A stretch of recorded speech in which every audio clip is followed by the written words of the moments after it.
Él forma parte de una generación fundamental, cardinal para la historia del México contemporáneo, que es la generación que nace en la década de 1930. ¿Por qué es una generación fundamental? Porque es aquella a la que les es dado formarse por entero dentro de la matriz ideológica, política, cultural, histórica del cardenismo, que es también, como sabemos, el remate y el perfilamiento final de la Revolución Mexicana, que es la gran formación histórica de México. Además de ello, de esta singularidad generacional, tienen también la virtualidad y el privilegio, vale decirlo, de haber sido también un testigo de la formación de esa generación de cerca.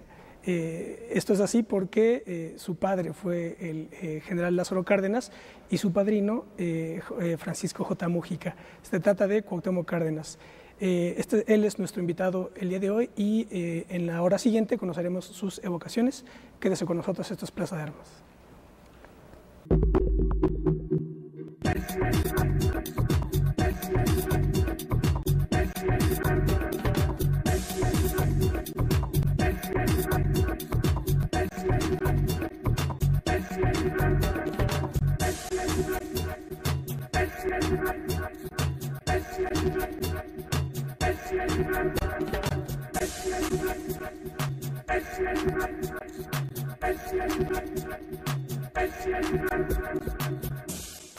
Hola, ¿qué tal? Qué bueno que están en otro programa de Plaza de Armas aquí por Capital 21. Les voy a recordar nuestro correo electrónico plazadearmasc21@gmail.com y nuestra página propia www.plazadearmas.tv. Bueno, pues tenemos el privilegio de contar el día de hoy con la presencia del ingeniero Cuauhtémoc Cárdenas. Hola, ingeniero. Gracias por aceptar la invitación. Tardes o días. Bueno, inicié con este planteamiento generacional porque haciendo la investigación para la entrevista empecé a sacar datos generacionales precisamente. Entonces me pareció fundamental esto que digo de esta generación de la década del 30, que podemos, digamos, tener como flancos a Carlos Fuentes, que nace en 1928, y Carlos Monsiváis, que nace en 1938. Esa generación tiene, por ejemplo, al ingeniero Cuauhtémoc Cárdenas, que nace en 1934, Porfirio Muñoz Ledo nace en 1933, Manuel Bartlett en 1936, Bernardo Batis en el 36 también, Heberto Castillo nace en 1928, Víctor Flores Olea en el 32, Miguel Alemán Velasco en el 32, Miguel de la Madrid en el 34, Rosario Barra nace en el 27, Margot Glantz en 1930, Elena Poniatowska en 1932. Todos ellos han sido protagonistas, forjadores del México que tenemos hoy. Pero han venido otras generaciones, como por ejemplo, Carlos Aníbal de Gortari nace en 1948, Pablo Gómez nace en el 46, Ernesto Zedillo en el 51, Vicente Fox en el 42, y luego vienen más. Héctor Aguilar Camín en el 46, Enrique Krause en el 47. Es otra generación, pero la generación de usted, ingeniero, digamos, sus perfiles son los perfiles del cardenismo, la de la generación y la de la Revolución Mexicana. ¿Podríamos decir que es la última generación que pelea por esos principios revolucionarios? Bueno, yo creo que en esa generación hay de todo. Hay quienes estamos efectivamente comprometidos con los principios de la Revolución y con los objetivos de la Revolución Mexicana, y hay quienes han ido en sentido contrario. Ahí hay de todo. Ahí hay de todo. Ahí hay de todo. Sí, porque tengo, por ejemplo, Luis H. Álvarez. Luis H. Álvarez nace en 1919. Sí, pero Miguel de la Madrid, por ejemplo, pues claro, es de esa generación. Justamente el que inicia el desmantelamiento de la obra constructiva de la Revolución Mexicana, consciente y sistemáticamente como cabeza del gobierno. Hay un momento de ruptura dentro del régimen priista, ingeniero, con el general Lázaro Cárdenas, que fue, podríamos decir, en el gobierno de López Mateos. ¿Empiezan a darse ahí rupturas o tensiones? Mira, yo creo que si vamos a ver desde el 40 hasta el 80, 82, hay avances y retrocesos.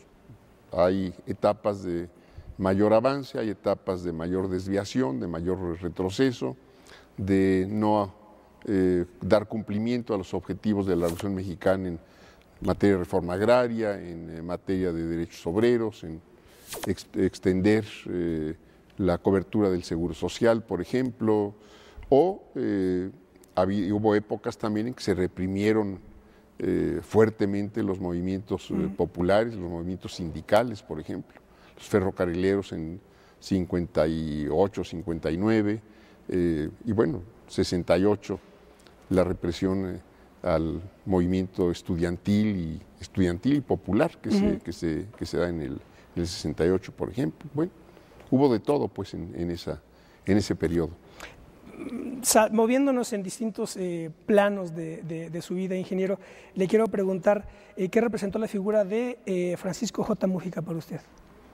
Bueno, representó sin duda Múgica es yo diría el artífice de la Constitución de 1917.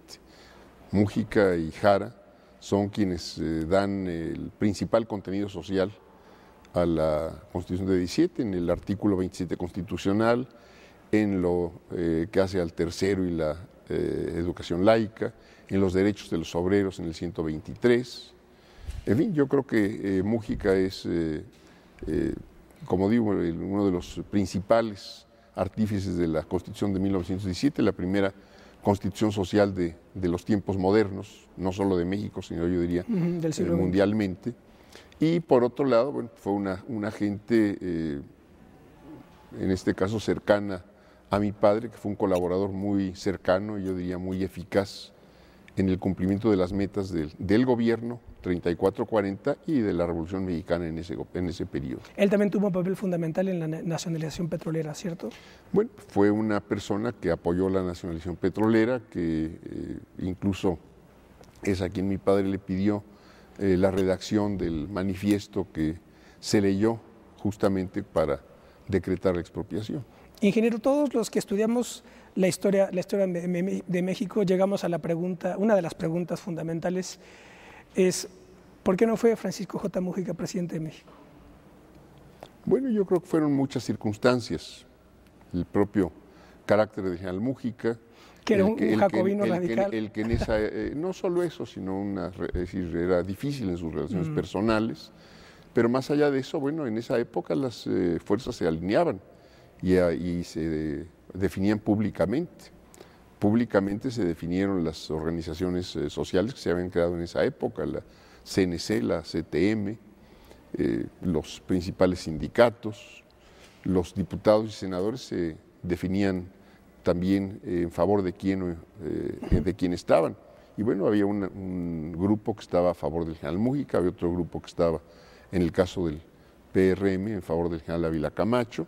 Y bueno, pues fueron finalmente las fuerzas que se fueron agrupando y alineando, y seguramente también pues la circunstancia internacional. Claro, la Segunda Guerra, ¿no? Internacional hacía que hubiera que pensar en cuidar la expropiación, en que no fuera a dársele marcha atrás a la expropiación con un gobierno conservador, y en este caso, pues yo digo, las circunstancias llevaron a que la decisión final fuera en favor del general Manuel Ávila Camacho. ¿El destino del país hubiera sido distinto si hubiera estado Múgica? Mira, si entramos a los hubieras, pues todo hubiera sido distinto y todo hubiera sido igual, ¿no?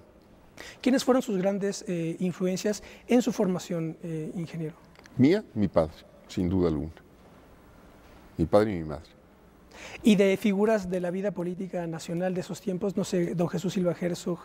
Bueno, los conocí. Javier Rojo Gómez. Los conocí, pero no podría yo decir ni que haya sido alumno de ellos en ningún sentido, ni tampoco que haya tenido yo un trato más allá de un trato pues, social, por razones de edad, entre otras razones. Ingeniero, ¿cuál fue la relación de su padre con José Vasconcelos y cuál la de usted, en caso de que haya tenido alguna vez contacto? De mi padre no creo que haya habido ninguna relación cercana. Eran antagónicos, ¿no?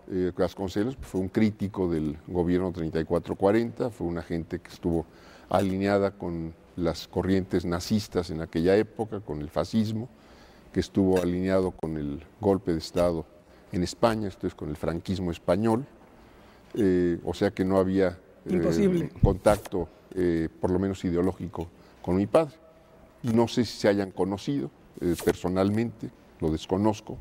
Yo no conocía a Vasconcelos personalmente, nunca tuve trato con él, y pues lo veo como una persona que echó abajo su obra constructiva cuando amargado siguió yendo en contra de todo lo que él mismo había creado, ¿no? Sí, porque hay una paradoja. Me decía, por ejemplo, Porfirio Muñoz Ledo que su generación se formó dentro digamos, del nacionalismo revolucionario cardenista y en las escuelas de José Vasconcelos. Un poco pues yo no sé cuáles eran las escuelas de José Vasconcelos, yo no podría decir lo mismo. No se refería al proyecto educativo de la Secretaría de Educación. Pues no creo, yo creo que Vasconcelos está en la recreación realmente de la universidad y el impulso sin duda de la educación y de la cultura, pero yo no creo que haya habido un proyecto vasconcelista de educación, al menos no en lo que a mí me tocó como formación. Claro. Ingeniero, internacionalmente también su generación fue marcada por dos eventos decisivos, Guatemala en el 54 y la Revolución Cubana, que después, corríjame usted, todo esto influye de alguna manera en la configuración del Movimiento de Liberación Nacional del 61. ¿Es así?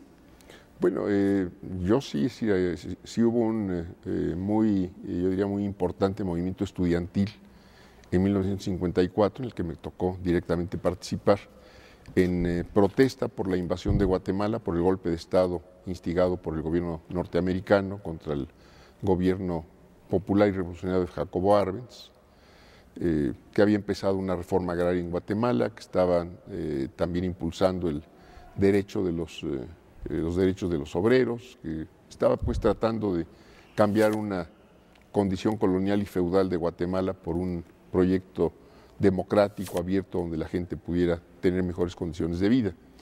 Efectivamente, un grupo importante de jóvenes participamos en el movimiento estudiantil en defensa de Guatemala y, sin duda, años después, porque hay varios años entre un evento y el otro, la Revolución Cubana yo creo que impactó a toda la América Latina de manera muy, muy fuerte y vimos cómo triunfaba una revolución, en este caso encabezada por jóvenes, ¿no? Por jóvenes, de hecho, Fidel Castro, él es del 26, Lázaro Cárdenas de 1895, Juan Domingo Perón 1895 y Getúlio Vargas de 1882, es la generación previa. De hecho, en el primer aniversario de la Revolución le tocó a usted estar sentado al lado de Fidel Castro. Así es. Y del otro lado su padre, ¿verdad? Así es, se dio esa circunstancia. Mi padre fue invitado para estar presente en la primera celebración ya con el triunfo de la Revolución del primer 26 de julio, que había sido el aniversario del asalto al cuartel Moncada, y efectivamente estuvimos flanqueando a Fidel porque así nos tocó sentarnos, ¿no? ¿Qué juicio haría usted histórico de Fidel Castro? Bueno, primero el haber tenido la capacidad y el valor para conducir a una revolución triunfante, el haberse lanzado con todos los riesgos a encabezar un puñado de jóvenes que fueron a combatir a la dictadura de Fulgencio Batista, que tuvieron el apoyo del pueblo cubano en un momento dado y pues lograron derrocar a la dictadura y finalmente instituir un gobierno revolucionario y lograr una muy, muy importante transformación de Cuba a través de impulsar la educación, servicios de salud de excelencia, industrializar el país en una buena medida y bueno, pues cambiar también en este caso yo diría la situación de América Latina porque tuvo un impacto en todo el continente. ¿Conoció al Che Guevara, ingeniero? No. Cuando estuvo ahí en el aniversario no le tocó estar por ahí. No recuerdo que haber tenido oportunidad de conocerlo. Después de estos acontecimientos, sobre todo continentales, ¿qué otros acontecimientos políticos lo han marcado en su trayectoria, ingeniero? Bueno, sin internacionales, duda, quiero decir. Bueno, internacionales, pues todas las protestas que hubo posteriormente cuando las intromisiones de los Estados Unidos en América Latina, en distintos países, de Centroamérica, en República Dominicana, más recientemente en El Salvador y en muchas partes de América del Sur. Pero yo diría que más importante pues fue, por una parte, el Movimiento de Liberación Nacional, que nace a partir de una convocatoria que hacen mi padre y dos personas más, el diputado Domingos Velasco de Brasil y el ingeniero Alberto Casella de Argentina, convocan, ellos eran miembros del Consejo, de la presidencia colectiva del Consejo Mundial de la Paz, y ellos convocan a la Conferencia Latinoamericana por la Soberanía Nacional, la Emancipación Económica y la Paz, que se realiza aquí en México en marzo de 1961. Vienen delegados de todos los, yo diría, de los principales partidos democráticos y progresistas de América Latina, de organizaciones sociales, de grupos que estaban en el exilio, en ese caso en varios países por gobiernos militares o dictaduras que existían en esa época, y que plantean el poner en práctica políticas democráticas, políticas autónomas, políticas que rompieran los lazos de dependencia y que permitieran un desarrollo independiente de los países de América Latina. En este caso también la defensa, fue uno de los propósitos de la Conferencia Latinoamericana, la defensa de la Revolución Cubana, que estaba siendo ya hostilizada por los Estados Unidos. ¿Esto se da paralelamente a la organización de la Tricontinental en Cuba? No, eso viene después. Eso viene después. Eso viene después. ¿Y por qué se diluye el Movimiento de Liberación Nacional? ¿Qué es lo que sucede?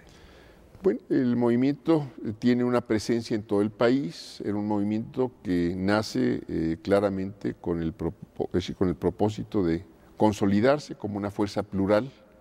Había gente de distintos partidos políticos dentro del Movimiento de Liberación Nacional, había gentes que pertenecían a organizaciones sociales, había quienes no teníamos ninguna participación ni en un partido político ni en una organización política o social, que yo creo que era la mayor parte, y bueno, yo creo que fue un proyecto que no alcanzó a madurar, que conflictos internos, el que algún grupo pretendió jalar al Movimiento de Liberación Nacional a una participación electoral, en este caso una participación electoral con un candidato no registrado, candidato independiente a partir de un Frente Electoral del Pueblo que impulsó el Partido Comunista en esa época. El candidato fue Ramón Danzós, dirigente agrario de la zona del Yaqui en Sonora, pero que el movimiento como movimiento plural pues no, es decir, se había claramente declarado como un movimiento no electoral.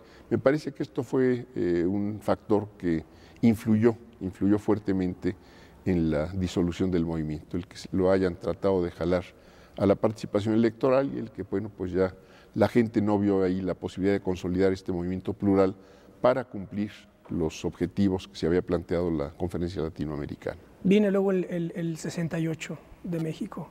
¿Qué posición toma usted al respecto ahí? Bueno, yo estaba trabajando profesionalmente en la costa de Michoacán, duré por allá trabajando unos 10 años y desde allá me tocó ver el movimiento, ya me había recibido, ya estaba yo fuera de la universidad, ya varios años fuera de la universidad y varios años también de trabajo profesional en la región del Río Balsas. ¿En qué momento, si es que se dio en estos años, comenzó usted a perfilar la idea de una participación ya más importante dentro de la vida política en terreno electoral?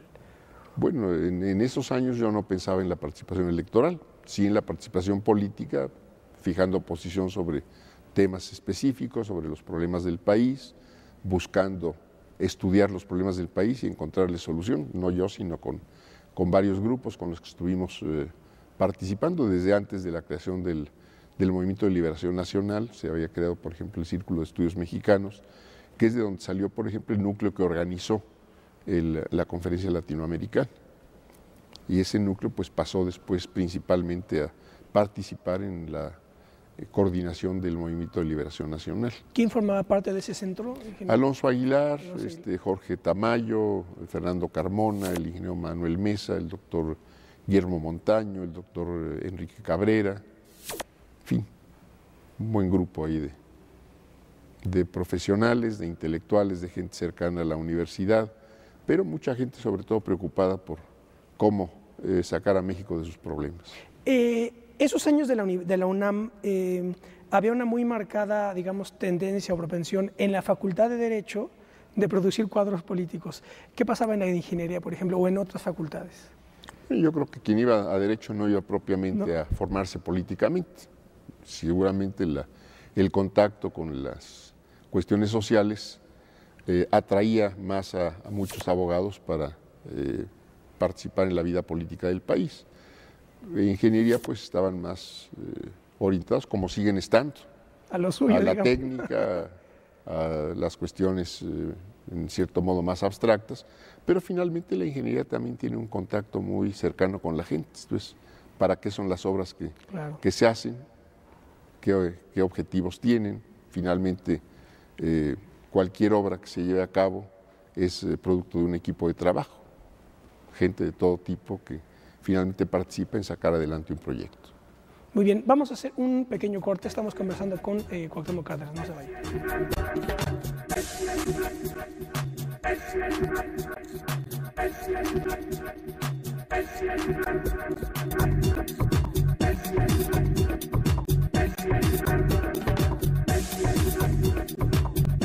Bueno, ya estamos de vuelta, esto es Plaza de Armas, estamos conversando con el ingeniero Cuauhtémoc Cárdenas, estamos conociendo sus evocaciones para tener el privilegio de, desde el ángulo de su vida, conocer también la historia del país.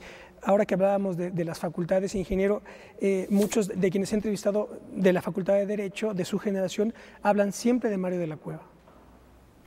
Pues seguramente fue maestro de muchos de ellos. Sí. ¿Sus maestros en ingeniería quiénes fueron? Pues fueron evidentemente ingenieros. Claro. Esteban Salinas, Alberto Barocio, José L. de Parres, Antonio Coria, en fin, Antonio Dovalí, Alberto Dovalí. Y en el Politécnico también cobra importancia para la formación de técnicos e ingenieros del país. Sin duda, a partir de que nace en 1937, el Politécnico ha sido un muy importante productor de técnicos y profesionistas que se han involucrado, yo diría la mayor parte de ellos, en impulsar el avance del país y que han militado en las corrientes progresistas desde el punto de vista político. ¿Y el papel de los exiliados españoles, ingeniero, de los republicanos españoles? Bueno, vinieron a dar una contribución muy importante al país. Esto es, hubo de todo. Quizá los más conocidos pues, son los políticos y los intelectuales, pero llegaron muchas gentes de trabajo en muy diversas actividades.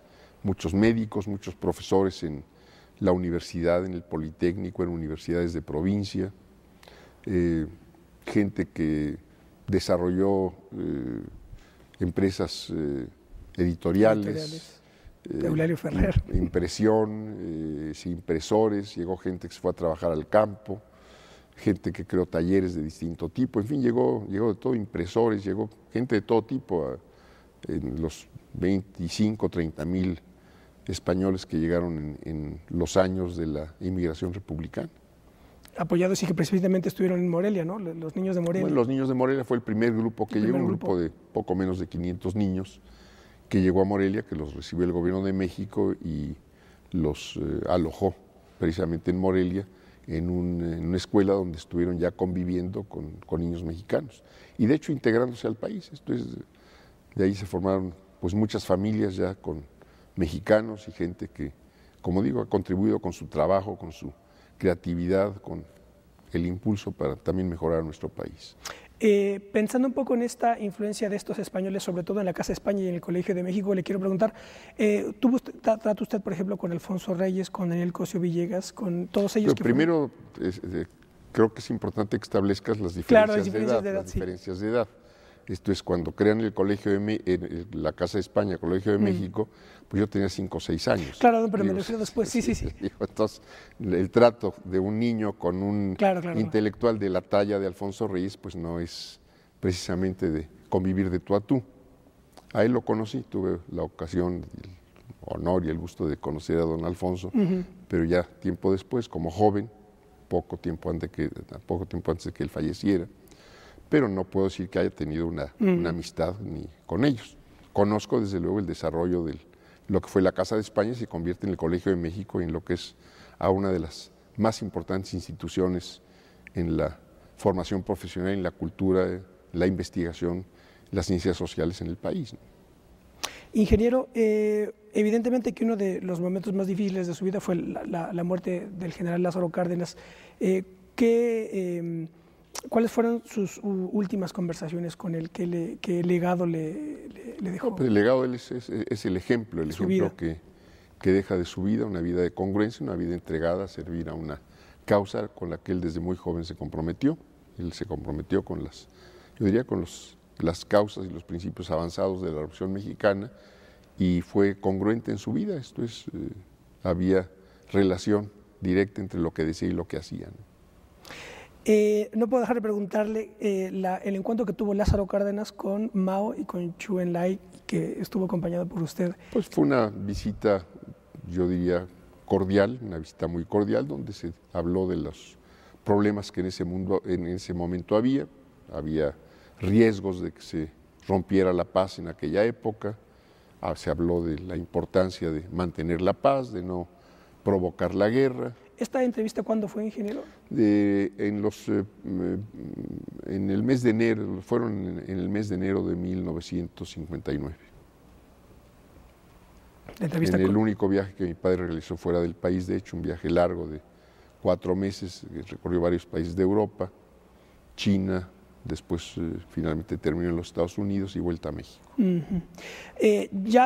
Personalmente, ingeniero, los líderes internacionales más importantes o los que han influido en usted de manera más destacada. Yo creo que nadie influye y todos influyen en uno. Esto es a través de lecturas. Yo no puedo decir que tenga un mentor ni nacional ni internacional, como no creo que lo tengas tú. Bueno, yo tengo algunos. Influencias intelectuales, sí. Bueno, influencias intelectuales, sí, desde luego. Las lecturas que uno tiene, los ejemplos que uno sigue o trata de seguir, pero no hay nadie que le jale a uno las orejas. Sí, claro, no, ¿verdad? Eso no. Sí. Entonces, bueno, pues ahí hay muchos, digo, desde los héroes de nuestra independencia,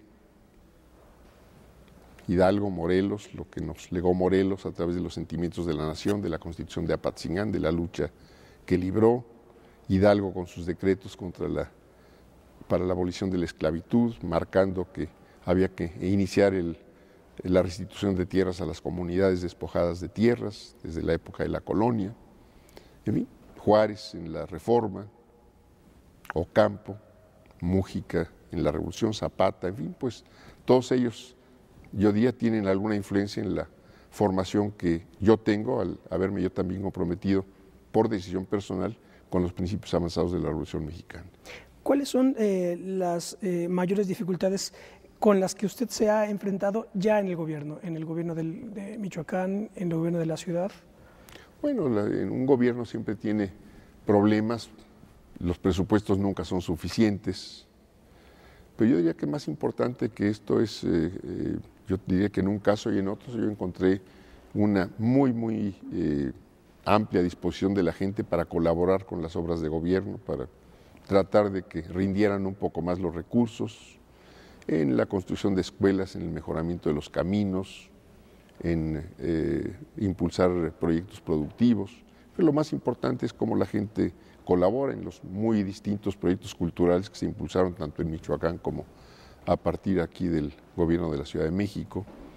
Y bueno, pues los problemas pues son todos. Esto es, faltan aulas en un momento dado, o hay que mejorar un camino, o fuentes de trabajo que es necesario buscar que se puedan constituir, o los mercados aquí en la Ciudad de México, o mejorar la vialidad, o los servicios de transporte público. En fin, todos estos son problemas con los que se encuentra un gobierno, pero pues finalmente hay recursos, como digo, si se quiere limitados, pero finalmente recursos para atender los problemas. Y quizá más importante que los problemas pues es, en el caso, por ejemplo, de la Ciudad de México, la potencialidad que la ciudad tiene para superar esos problemas.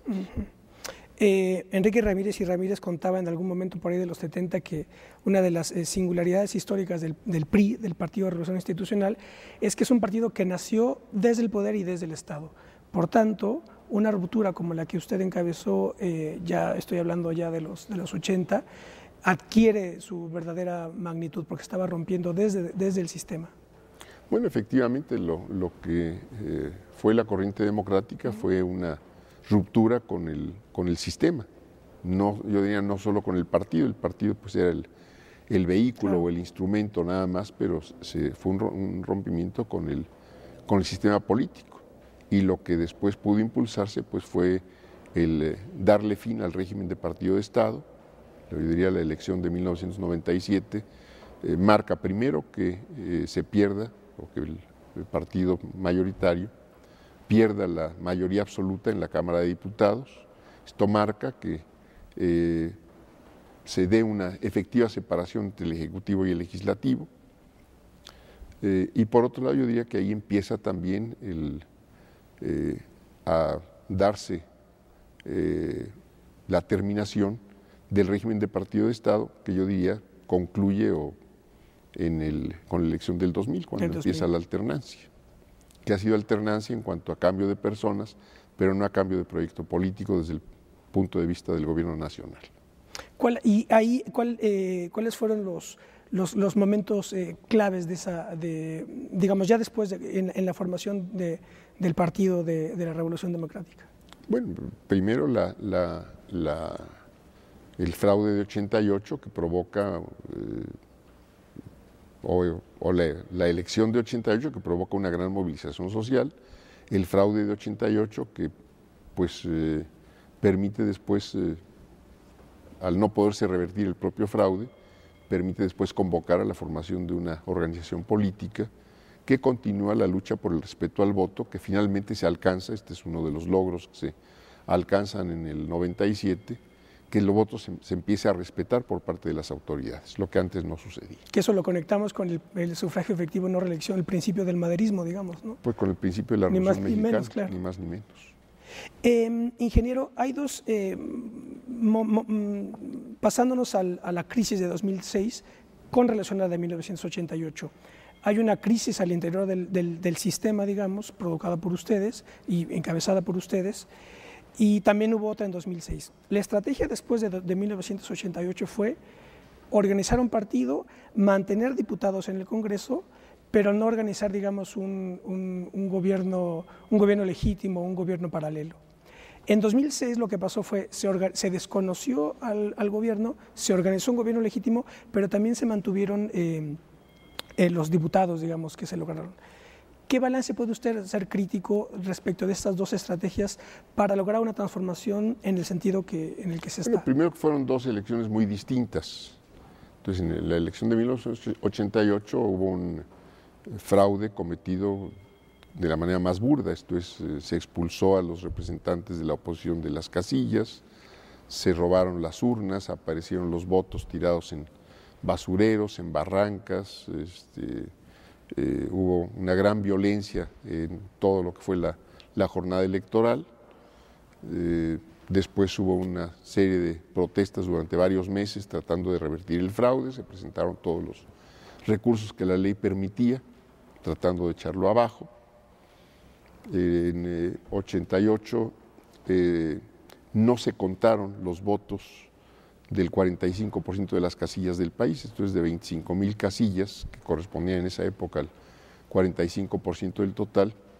Sus votos nunca se contaron, se inventaron. En el 2006, pues aparentemente se contaron los votos del 100% de las casillas, no se objetó el conteo de los votos. Lo que dijo el Tribunal Electoral es que las intromisiones indebidas del Ejecutivo, entre otras cosas, habían puesto en riesgo el resultado de la elección, que debió haberse anulado la elección, pero el Tribunal Electoral no se atrevió a dar ese paso. Entonces son dos situaciones totalmente diferentes, o dos elecciones que tienen una calidad muy distinta una y otra, por ejemplo.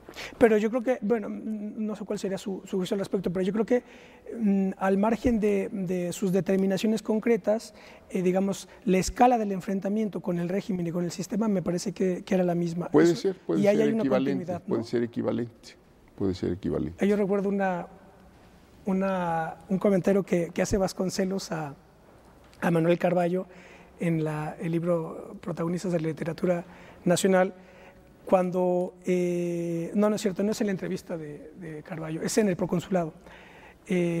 Vasconcelos está en la campaña el 29 y un periodista del Times de Londres le dice, ¿sabe qué? Debería usted ya no siga en su campaña porque no va a ganar, los ingleses estamos con el régimen, los gringos también. Y entonces dijo Vasconcelos, si hoy no triunfamos, mañana menos. Y dice, permitir un fraude hará jurisprudencia. Pues sí, después se fue a Guaymas, el plan de Guaymas se fue a vivir a Estados Unidos. No, pero de acuerdo, sí, pero yo el problema que veo es aquí, digamos, el asunto de que se puede realizar, y yo creo que tiene que ver, me parece, con la solidez con la que se organizó el sistema y el partido de Estado, precisamente por lo dicho por Ramírez y Ramírez, que es muy difícil cambiarlo, muy difícil. No sé qué le parezca a usted. Y lo que me parece dramático es que quizá el discurso de la transición democrática o el discurso de la revolución democrática puede que ya haya dado todo lo que tenía que dar.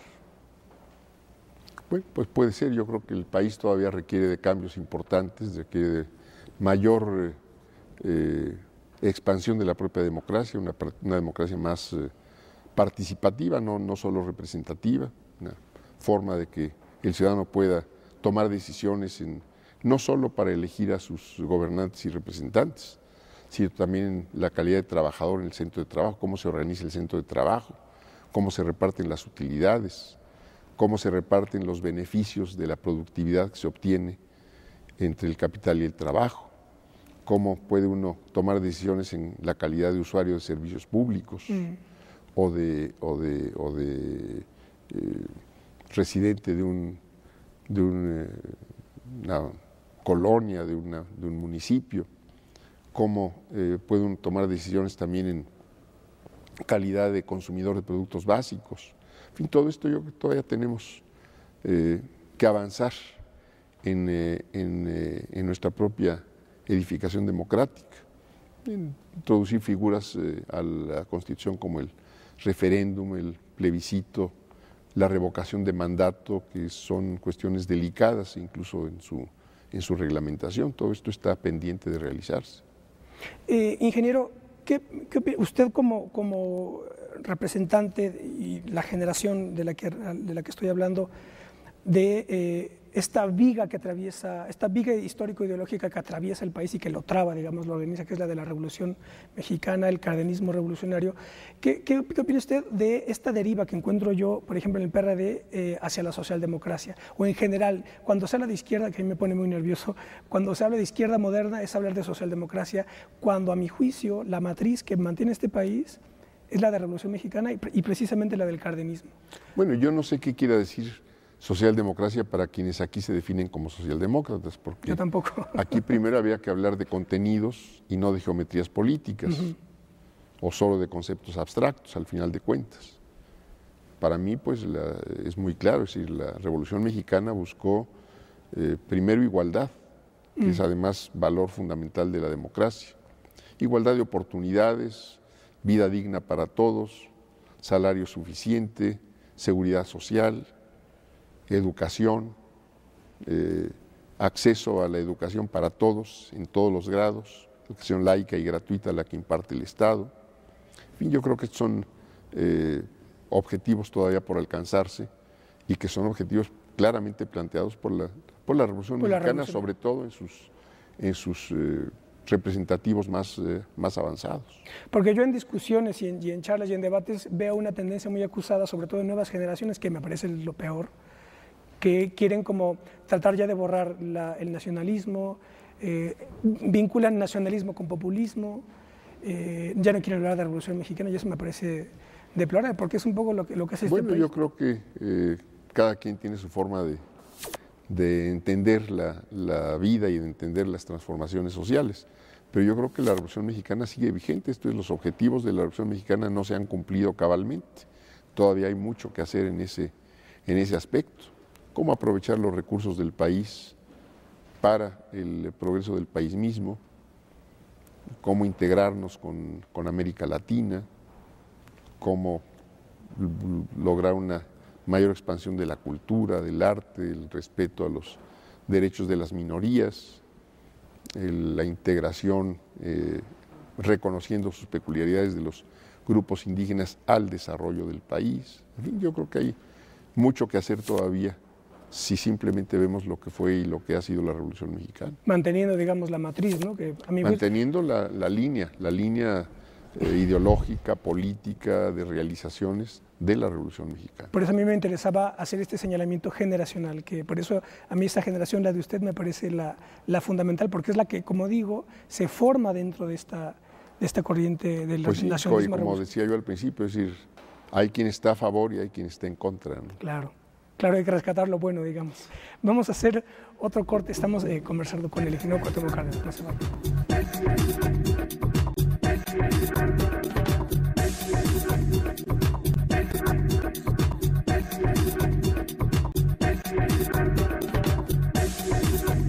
Bueno, ya estamos de vuelta, estamos conversando con el ingeniero Cuauhtémoc Cárdenas, estamos conociendo sus evocaciones. Tengo aquí un libro interesantísimo de Paco Ignacio Taibo II, Cárdenas de Cerca. Es un libro que se edita, me parece que en el contexto de la campaña del 94. Y hay un dato aquí, me interesa mucho rescatarlo. En la nota final de Paco Ignacio señala el muy acusado entusiasmo que usted manifestó cuando habló de la unidad latinoamericana, que es con la que nos fuimos en el bloque anterior. Hablemos un poco de ello. Yo cada vez, bueno, evidentemente que con los neoliberales y la tecnocracia en el poder, pues cada vez se le dio más la espalda a América Latina. Pero a mí me interesa también el entusiasmo que usted tiene. Mira, yo creo que habría que ver esto. Quienes están saliendo, quienes están resolviendo los grandes problemas sociales y económicos en esta época, o quienes los están resolviendo con menos dificultades, yo no diría con más facilidad, pero sí con menos dificultades, son los países o los conjuntos de países, en este caso, que forman grandes masas territoriales, grandes masas demográficas y que tienen un potencial económico importante. La Unión Europea sería el ejemplo más claro de conjunto de países, pero los Estados Unidos o China o Rusia o la India, que tienen un enorme potencial demográfico en sus capacidades productivas, en la extensión de su territorio. Entonces yo creo que América Latina, y no solo pensando en la utopía de la unidad latinoamericana, que podría pensarse que es simplemente una cuestión utópica nacida de la historia, ¿no? Yo creo que con realismo habría que pensar que si América Latina quiere salir adelante, tiene que pensar en aprovechar la raíz común que existe. Hay una historia común de América Latina, por lo menos de los últimos 4 siglos, ¿no? 3 siglos, 4 siglos. Y bueno, entonces viéndonos como una gran masa demográfica, como una enorme masa territorial y con una enorme diversidad de recursos naturales y estructuras productivas, con una muy importante estructura creativa, intelectual, escuelas, universidades, centros de investigación. Yo creo que tenemos que pensar seriamente en el caso de México, en acercarnos más a América Latina y en acercarnos más a los procesos de integración política y económica que ya están teniendo lugar, sobre todo en la parte sur del continente, que van despacio. Está UNASUR, está Mercosur, está ALBA, pero yo diría UNASUR, que es quizá en este momento el proyecto de mayor amplitud. Pensemos que la Unión Europea, cuando nació como comunidad del carbón y del acero, pues que duró 50 años para llegar a constituirse como Unión Europea, ¿no? 50 o más de 50 años. Bueno, entonces, en el caso de América Latina, habría que empezar también a pensar seriamente cómo avanzar en este proceso de integración política, económica, cómo poder desarrollar políticas comunes en aquellas áreas donde sea menos difícil instrumentar políticas comunes. En educación superior, luego ir bajando a otros niveles, en lo que puede ser investigación científica y desarrollo tecnológico, quizá en transportación marítima, transportación aérea, y bueno, y luego en otras ramas de la economía, y pensar en proyectos de infraestructura que puedan tener que ver con el conjunto de América Latina, cómo fortalecemos nuestras capacidades productivas, el mejoramiento social, sin duda alguna, que tiene que ir por delante en un proyecto de este tipo, ¿no? Entonces yo creo que este es algo que en lo que tenemos que estar ya pensando seriamente si queremos además aprovechar las corrientes positivas de la globalización y no solo estar desarrollando una economía o una condición de dependencia como nos está pasando actualmente en el caso particular de México. A mí me parece interesante y aquí le querría pedir su juicio al respecto. Al margen de lo problemático que es, me estoy refiriendo a Venezuela y a Hugo Chávez, al margen de lo problemático que es el proceso que está encabezando ahora y un poco a veces la rispidez de su retórica, a mí lo que me parece fundamental, haciendo un análisis, digamos, un poco a la distancia, objetivo, es la manera en la que Hugo Chávez está incorporando como variable interna a su discurso político la idea de América Unida. Es decir, no es un sobreañadido como parte de su política exterior. Bueno, y no solo Hugo Chávez, esto es Lula en Brasil, Tabaré Vázquez y ahora Mujica en Uruguay. Han sido impulsores de los proyectos de integración de Mercosur, donde básicamente participan los del Cono Sur, esto es Brasil, Argentina, Uruguay y Paraguay, pero donde se han sumado otros, si no totalmente en distintas calidades, o el proyecto de UNASUR, que es un proyecto que abarca, ese sí, al conjunto de América del Sur. Todavía queda este puente estrecho que es América Central, que debe ser puente y no estrecho para dividir, claro, o para impedir la unidad, ¿no? Pero yo creo que hay que ir avanzando en esto, ¿no? Y el Caribe, evidentemente el Caribe, ¿no? Ahí lo voy a contar yo personalmente, luego encuentro mucha, digamos, reticencia a esta idea de latinoamericanismo desde posiciones de un nacionalismo muy exacerbado, mexicano, digamos, que dice, no, México es solamente México, no nos interesa América Latina. Bueno, yo creo, para mí es una posición totalmente equivocada. Yo creo que tendríamos que pensar también, por ejemplo, en cómo darle más facultades y más importancia al Parlamento latinoamericano, cómo, en el caso de Venezuela, por ejemplo, elige a sus representantes en el Parlamento latinoamericano. Aquí pues los designa el Congreso y a veces va una gente, a veces va otra, pero no hay una elección y no hay sobre todo un involucramiento de la ciudadanía en este proyecto latinoamericano. Hay avances en el caso de Centroamérica, hay un Parlamento centroamericano, hay ciertos avances, ciertas políticas comunes. Nosotros nos hemos ido quedando aislados de estos procesos de integración y me parece muy grave que nos estemos quedando aislados. Y esto no quiere decir cortar las relaciones con el resto del mundo. No, entonces nosotros tenemos una estrecha relación con los Estados Unidos, una vecindad pues de 3.000 kilómetros de frontera y tenemos que aprovechar esa condición. Entonces México debe ser puente entre el norte y el sur y debe ser puente también entre el Atlántico y el Pacífico. Es una condición que no estamos aprovechando para el desarrollo de nuestra economía y para el mejoramiento de las condiciones de vida de la población. Ingeniero, un problema que, no sé, en su trayectoria, un problema tan dramático como es la inseguridad, sobre todo vinculada con el crimen organizado, yo por lo menos no tengo noticia de que hubiera estado tan fuerte como ahora. ¿Qué futuro puede haber en el país a ese respecto? Bueno, yo creo que lo primero es tomar conciencia que lo que se ha estado haciendo hasta este momento ha sido insuficiente y que hay que buscar otras estrategias y otros mecanismos más eficaces para combatir a todo lo que puede llamarse delincuencia organizada.